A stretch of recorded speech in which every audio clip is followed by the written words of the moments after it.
Hello everyone, let us now talk about the most famous Western political thinkers, Plato and Aristotle. Aristotle was also called as, and today also we call him as father of biology. Now father of biology, what he is doing in political setup, very big question. Father of biology, how can he talk about which government is good, which government is not good, that is also a big question. Being a scientist, does he get the enough time to do all this? That is also important. So basically, these were all philosophers. And if you think that at that time where the religion was the most important aspect for the kings and also for the people, at that time the religion was the most important aspects, and the religious scholars was a part of administration, was also a part of what? Administration. And at that time the scientists and the people are coming that this is not right, this is not rational, this is superstitious, this is like that. So you can understand this point that a scientist would have met lot of oppressions and obstacles from the kingship and its rule or not. Yes. So Aristotle was a wounded lion. That's why out of him a philosopher came out. And he said, what is a political state?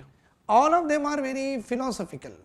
They are called as what? Philosophers. Nothing but they think about how the things are going on. They talk about natural laws. They talk about ideal state. They talk about how the things are happening. They talk about society. They give opinion. They try to rationalize it. That is what they do. That is what we read. And that is what we get from them. So today our topic of discussion is Mr. Plato. So when I was young, I used to misnomer him, and maybe I was not taught maybe properly at that time. So I used to be calling him as Pluto. Okay. Later on I got to know that he is not Pluto, he is Plato. Okay, this is how he looks like, a very charming, very good statue of him. See, a pen is there in his hand, very simple, a draping cloth is there, that's all. And all the philosophical saints, sadhus, Maulvis, everyone has, even the bishops, everyone has the beard for sure. So let us now talk about Plato, a student of Socrates, nothing but another important philosopher before him who has come. Student of Socrates, nothing but Socrates when he was alive, when Plato was also alive. That's why he is a student of Socrates. Otherwise, we would have said that he has been inspired from Socrates if he would have not lived in the same time as the Socrates has lived, right or wrong. So he was a student of Socrates and teacher of Aristotle and the founder of Western political philosophy. Means how the Western countries, their setup is there at this point of time.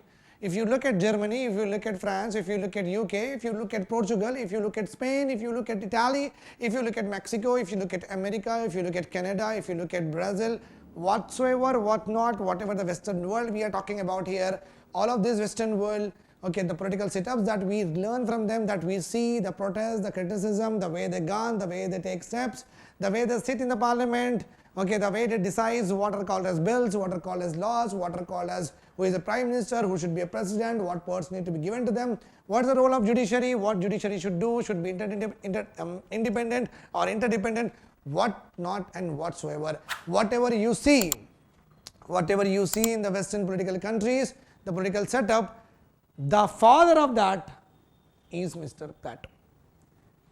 Okay. So contributions of him to the Western political philosophy is theory of justice. What is the meaning of ideal state? Philosopher is a king, is the best philosopher. Theory of communism, role of education. Okay. Epistemology talks about whether knowledge and opinion are not same or same. Let us also discuss about it. Tripartite soul, decline of state, concept of law. Republics means what? Laws means what? All of these concepts have been given by Mr. Plato.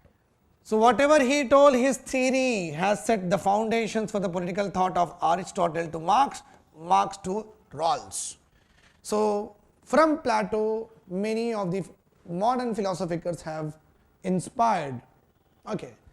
Now the first important area where the Plato has given his views, first of all he has given his views on education, then he has given his views on state, then he has given his views on communism. So on these three areas only he talked about. Okay, as far as our syllabus is concerned, these three areas are important. So now the first important thing with regard to Plato's confusion is knowledge versus opinion. Do you require a knowledge to give opinion? Obviously you will say, what do you say? Do you require a knowledge to give opinion? Obviously not. You hardly know how to draw something. Even if I ask you to draw a circle also, we will make 100 mistakes. Even if I ask you to draw a 2 into 3 centimeter of rectangle, then also you will do a mistake. Right or wrong? So you don't even know how to draw something on it. You have never seen a paintbrush, not seen a canvas also. But you have no knowledge about it also. But you saw a painting and you are like, wow. You are like, wow. Clear? So how do you feel it? You don't have knowledge, but you have an opinion. That is what I am talking about. You don't have a knowledge about it, you did not pick up a brush or never saw a canvas, but still you are having an opinion. It means it is very important to understand that opinions could also be what? Fragile. Is it the only opinion you have? Somebody else may say, it's not too good, you are overreacting on it. Right or wrong? Okay. So opinions may change. Opinions may change according to the conditions. There was a video of some Pakistan and a person in Pakistan where the petrol pump guy was actually drawing anime, like Demon Slayer anime. Tanjiro is there, no? He was drawing the Tanjiro on a dusted car glass. And a dusted car glass.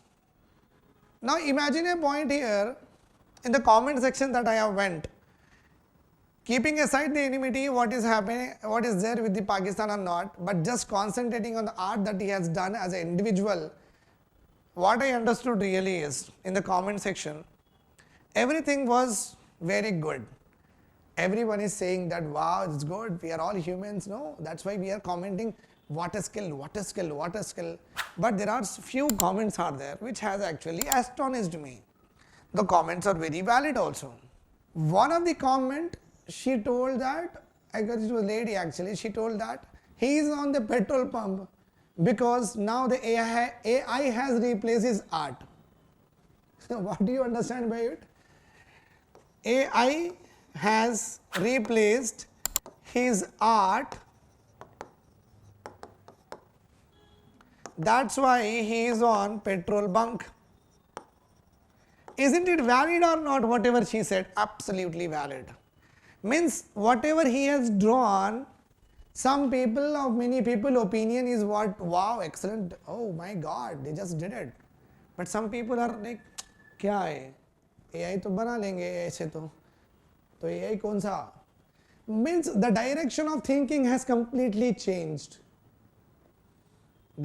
So what I want to say here, and what Plato also have said, that opinions are fragile, can be changed, and opinions can vary according to the ecosystem, according to the circumstances also. But knowledge is very stabilized. How to do it? You will know it forever if you have learnt it. Knowledge is stabilized. I am teaching you, I can do it for years and years, just like Captain America say, no, I can do this all day long. So I can say you rightly that I can do this teaching all day life. Okay. Right. So knowledge is very concrete. It's very concrete. It's very stabilized. Whereas opinions are fragile. This is the philosophical discussion that we are actually doing when you're talking about Plato. Okay. These are the two another great philosophers. Theaetetus. One more we are having.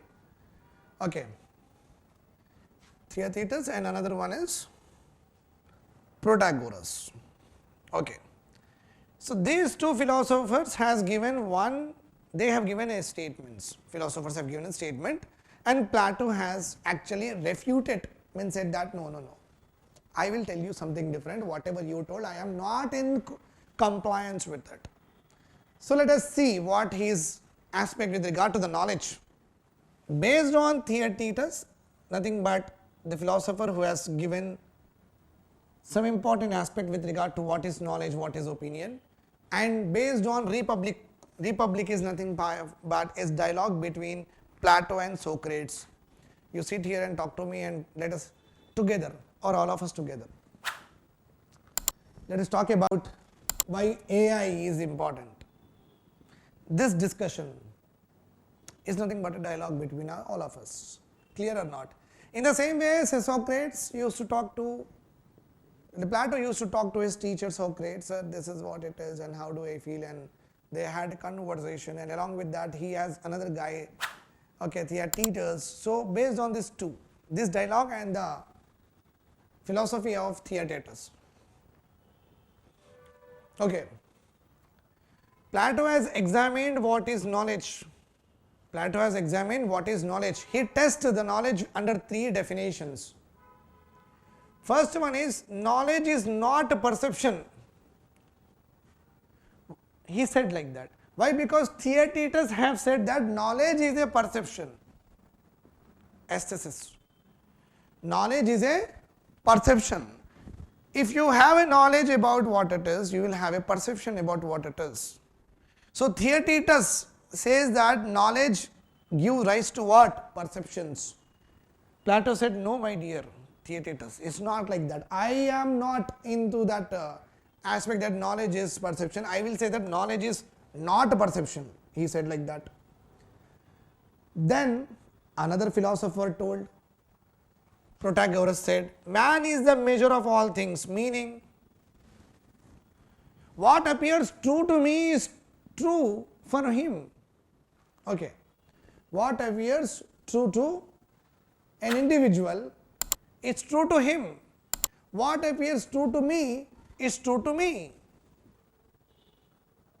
What appears true to self is true to me. Obviously, that is how we are also in our day-to-day life, or not? Obviously, yes. We also say that, no, I like it. I find him true. No, he would have been a good guy. What appears true to me is true to me only. That's what he also said. What appears true to an individual is true to him. Means your perception is important here. And he says that knowledge becomes subjective. Knowledge is a subject thing, okay. Do a task. We did a task. Do accounting, profit and loss. We did profit and loss. Make a chair, okay, I did make a chair, fine. Write on something on a Word document, okay, I took a laptop and I started writing on it, okay, fine, task is done. Knowledge is subjective, means subjective is nothing but when you are doing something, you will have an objective in it. And you do it with the help of some instruments or equipment, that becomes subjective. That is what is subjective called as. So he said that knowledge is subjective. In theory, it is there in the books, and we do it with our, and see it with our naked eyes. That is what subjective is all about. But he said that appearance, what appears true to me, is true to me. What appears true to an individual is true to himself also. Plato demolishes this also. Now Plato told what knowledge is. Perception and opinion and knowledge, whatever we are discussing till now, Plato got another important area to discuss with us. He says that if all perceptions are true, no one is wiser than anyone. Very nice one. Very beautiful statement by the Plato. If you say that, for you, if I appears to be true in what I am teaching, is true to you, if it is the same way that you perceive, same way you have also perceived, same way you also perceive, then what is the difference between you and him and her or him? There is no difference at all. It means what? None of you are wiser, or all of you are wiser. None of you are wiser, or all of you are wiser. So how can that be possible when the humans are having different capabilities, different way of understanding? So this statement is not setting properly. None of you are wiser means all of us are animals. All of us are wiser means that is not possible, because we see differences between each and every student. They are very different with regard to how they perceive, how they approach the exam and how they score in the exam. Very different. So Plato says that what you are saying, progress, we are not happy. Okay, hearing a foreign language would count as knowing.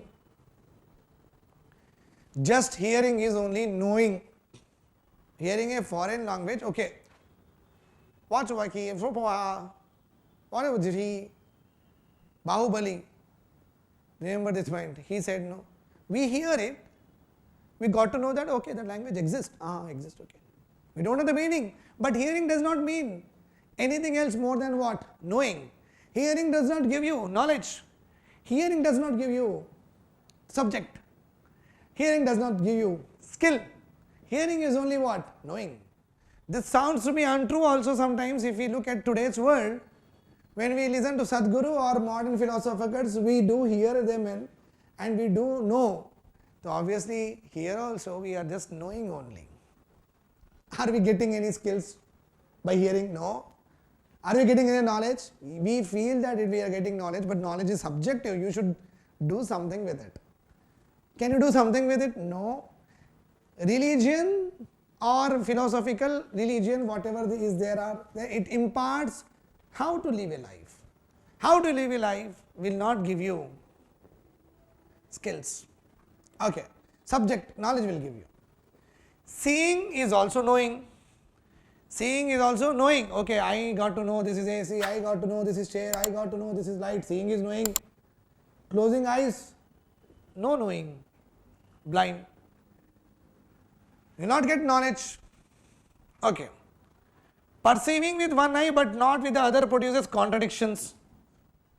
Means you perceive a particular painter's painting in one way and some other time you perceive it in another way. Some other time you perceive in another way. So what does it mean? You classify this painting as the best, someone will come and give you a more better painting, you will say that no, this is best. Clear or not? So it means what? You are actually perceiving with one eye, you are saying this is right, one eye this is right. This eye, this is best, this eye this is best. So these contradictions cannot happen, no? Yes. I know and don't know at the same time cannot be the answer. Thus he said that perception and opinions are not infallible, nothing but they are fallible. Perceptions and opinions are fallible, means can be broken. And they cannot be called as what? Knowledge. They cannot be called as knowledge. Then he went on to take another important philosopher called as Heraclitean Flux. His name is Heraclitean. So flux is the theory, or we call it as a kind of suffix added to his theory. He said that everything is changing constantly. So what is knowledge, what is opinion, what is perception? When things are continuously changing, knowledge changes. Obviously the knowledge changes. Now who has the knowledge of a typewriter? None of us. None of us. So knowledge changed. M.F. Hussain, 5 horses are like this, considered as best in India. Mona Lisa is considered as best. Now AI can generate better than them. So he says that if everything is constantly changing, there cannot be any stability with regard to knowledge. What possible knowledge that we are talking about, there is no end, which is even true. That's why the scholars, the experts always say that they are the student of the particular discipline, but they will never say that they are master of that particular discipline. Why? Because they know that knowledge is, okay, to get the knowledge, complete knowledge is not there in the world. Knowledge is never be stable. It goes on continuing. You have to acquire and acquire. Perception shift endlessly. Very good, he told. I also believe it. The perception changes endlessly. I go into the gym, I would have a perception with some people, but remember one point, my experiences I will tell you that, whoever has perceived them to be wrong, no, all of us are my closest friend now. Okay, so bad perceiver you can say. Okay, or I get the negative vibes first, then the positive vibes later on. And one more important point is that you cannot perceive about an individual until unless you do not interact. So a lot of people do not interact and have a perceptions of the people which are very, very wrong and bad. You interact with a person, then if you find cringy, addictive, abusive, toxic, racist, sexist, whatever it is, you can know only after you interact. Then you make up a mind, then you close the chapter. But without interacting, building perception was my bad habit. I stopped it, you also need to stop it. So perception changes endlessly, it happens in my case many a times, and which is very true. Heraclitean also said the same thing. Thus, knowledge must have stability, perception does not. Therefore, knowledge and perception are not equal, that I already told you. So, Plato has contradicted many of the great philosophers in a very awesome way.